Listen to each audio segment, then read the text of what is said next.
मैं शताब्दी स्कूल में हूँ जो कि अलीगंज में स्थित है, गया अलीगंज में। और हमारे साथ प्रिंसिपल सर हैं और जो बताएंगे शताब्दी स्कूल के बारे में। ये काफी पुराना इदारा यहाँ पे चल रहा है।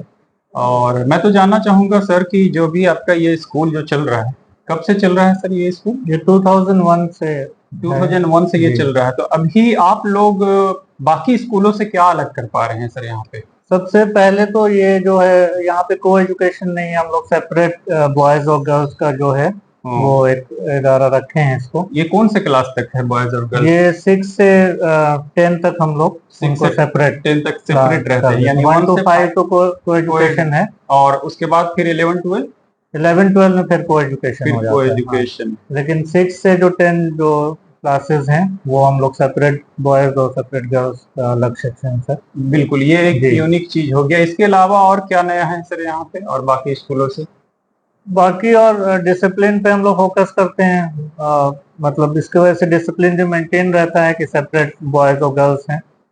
बिल्कुल, दूसरा पॉइंट ये है कि डिसिप्लिन मेंटेन करना है, यानी कोई भी इदारा अगर चल रहा है, संस्था चल रही है, तो डिसिप्लिन का तो होना। अभी एजुकेशन पॉलिसी आई है सर 2020 की, और इम्प्लीमेंट तो नहीं हुई है अभी। इम्प्लीमेंट नहीं हुई है, लेकिन उस पे जो है जैसे बहुत सारे स्कूल काम कर रहे हैं। तो आप क्या कर पा रहे हैं? जैसे अभी जो जैसे एनईपी में जो है कि स्टूडेंट सेंटर क्लासरूम्स होना चाहिए, जैसे सिर्फ टीचर्स ही नहीं टॉक करें, बल्कि students should also given opportunity to put up their words to say something. तो उस तरह का हम लोग एक्टिविटी बेस्ड भी करवा रहे हैं कि मतलब उसमें अगर कोई इंग्लिश का अगर क्लास ले रहा है तो उसको रोल प्ले और उसको ड्रामा उसी बेसिस पे करा के उसको सिखाने की कोशिश की जा रही है। तो एक्टिविटीज बेस्ड मतलब टीचिंग हम लोग कोशिश कर रहे हैं। एक्टिविटी बेस्ड लर्निंग आपका पहले से ही चल रहा है यहाँ पे, यानी एजुकेशन पॉलिसी अब इम्प्लीमेंट हो जाएगी तो ज्यादा उस पर और फोकस हम लोग करेंगे। लेकिन अभी से उसको किए हैं कि हम लोग को परेशानी ना हो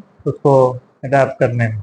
बिल्कुल सर, मैं ये जानना चाहूंगा सर कि जो बच्चे यहाँ से मैट्रिकुलेशन करते हैं तो उनका जो ओवरऑल डेवलपमेंट है, अपार्ट फ्रॉम मार्क्स तो काफी अच्छा आता ही होगा कुछ बच्चों का, लेकिन अपार्ट फ्रॉम मार्क्स उनके अंदर और आप क्या पुट कर पाते हैं, वैल्यू ऐड क्या कर पाते हैं सिर्फ मार्क्स के अलावा? नहीं, सिर्फ मार्क्स का नहीं, सिर्फ पढ़ाई तो है नहीं, एक्स्ट्रा करिकुलर एक्टिविटीज है। जैसे उसमें बताना चाहेंगे क्या? उसमें हम लोग सब डिबेट भी कराते हैं, उसमें जो भी पोएम वो जो रिसाइटेशन होता है, तो स्पीचेस कंपटीशन होती हैं, वो सब रहते हैं उसमें। बहुत सारे स्कूलों में मैं विजिट किया तो वहाँ पे लोग बोलते हैं कि साइंस एग्जीबिशन भी होता है, तो यहाँ एग्जीबिशंस भी होते हैं यहाँ पे। साइंस और सोशल साइंस दोनों होते हैं। तो ये टाइमिंग क्या रहता है साल में? ये नवंबर दिसंबर में हम लोग करते हैं। एनुअल फंक्शन एक हम हर साल करते हैं जो। अच्छा। उससे पहले एग्जीबिशन कराते हैं। तो मतलब ये साल में एक बार होता है? ये साल में एक बार।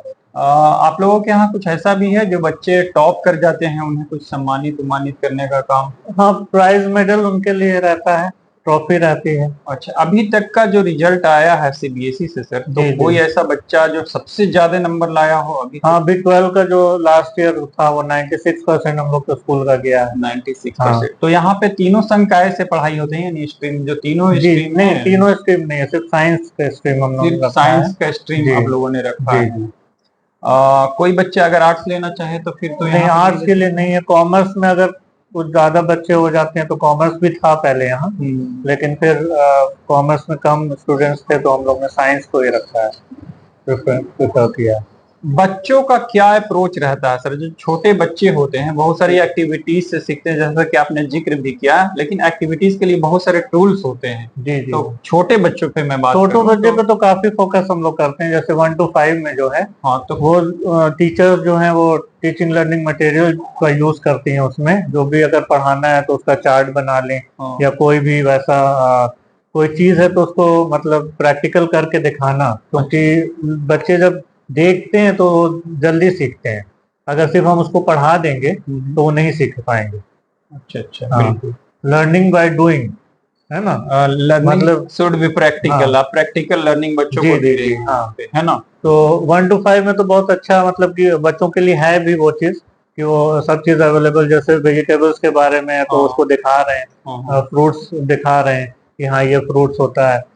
उसको लाके। तो प्रोजेक्टर वगैरह भी क्लासरूम में लगा हुआ है या नहीं, स्मार्ट टीवी जिसे बोलते हैं नहीं, स्मार्ट स्मार्ट बोर्ड तो नहीं है, लेकिन हम लोग उनको कंप्यूटर्स में लाते हैं, कंप्यूटर पे लैब वगैरह है? लैब है यहाँ लैब जी। है। तो सभी कौन से क्लास से कंप्यूटर लैब शुरू हो जाता है सर?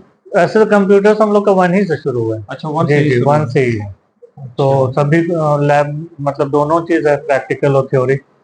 तो थ्योरी तो कम ही उन लोग का, लैब में भी उन लोग को दिखाया जाता है, तो उससे भी हम लोग को अच्छा रहता है, सीखने का मौका मिलता है।